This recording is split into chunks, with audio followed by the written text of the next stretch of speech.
Hello YouTube. It's a beautiful day. We're having they call it the Santa Ana winds. They come in from the desert and blow all the moisture from the ocean out back into the ocean, and with it usually goes the dust and the pollution and the smog and stuff, so that's pretty cool.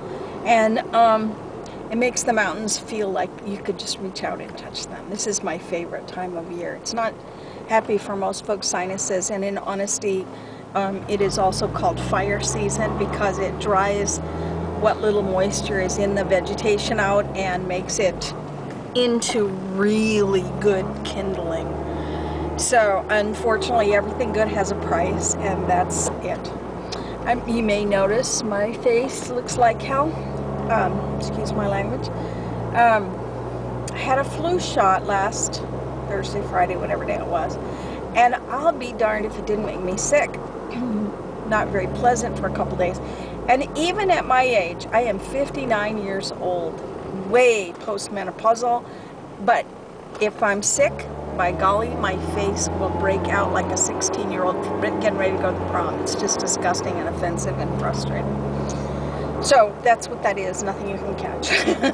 I'm better now, I'm well, I'm over it, but you know, your face has to come to the party. Wrinkles and zits. It's not fun.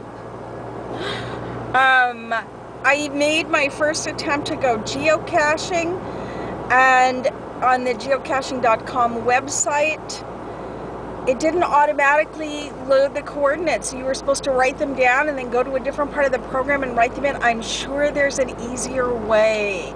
And so I'd be really happy to hear from those of you who've been successful, because I felt like a big fat dork.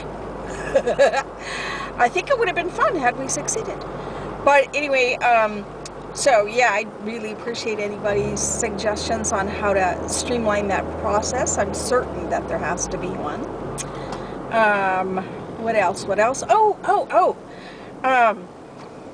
My daughter's mother-in-law came to visit day before yesterday, and rather than me meeting her out her way, she lives about 45 minutes to an hour away, depending on traffic, could be two.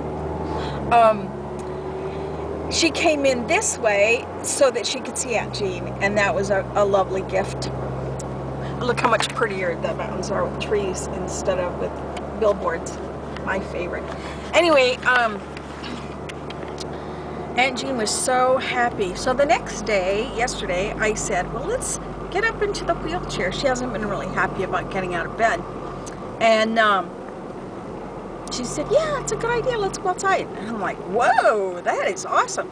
So we came back in, and she said, you know, I don't know anything about this place. And I thought, well, yeah, you haven't left your room for months. So I said, let's do a tour. And so we walked around. And I've done that with her before, but, you know, after a stroke, your memory isn't the same. And so the things I showed her, she remembered having seen before, but without seeing them again, she didn't know that she'd seen them. Does that make sense? I hope so. Well, anyway, so we passed by the activity room that she hates and detests, and she says, well, what are they doing in there? And I said, well, every afternoon this time of day they have snacks, juices, and usually a treat of some kind. It might be cookies, it might be cake. Let's go see what they have. So they had cake and ice cream, and she said, oh, I like ice cream, and ice cream is on her approved list. She's allowed to have it. So, son of a gun, if she didn't eat the ice cream, but she also ate the cake and didn't choke, I'm not going to describe what I expected to happen. It isn't pretty. But, you know, half her throat is paralyzed, the other half is full of scar tissue from radiation. So you can, that's enough information. She normally eats pureed foods. And that was a big deal when she got promoted to those. So she eats this cake, which I admit was very moist, but not, you know, not wet. And son of a gun, it goes down beautifully and stays there, and she enjoyed it beyond words. It made her so happy. So she said, well, when's the next time that they'll have ice cream and whatever? And I said, well, let's check. And so it's today. And the gal said, to be honest, if she'll come into the activity room, I'll have ice cream every day. And so let's see what happens. That's it. We are here at her nursing home. Very 1960s, very well kept. Fascinating place. I just love it. So thanks for riding with me. Bye.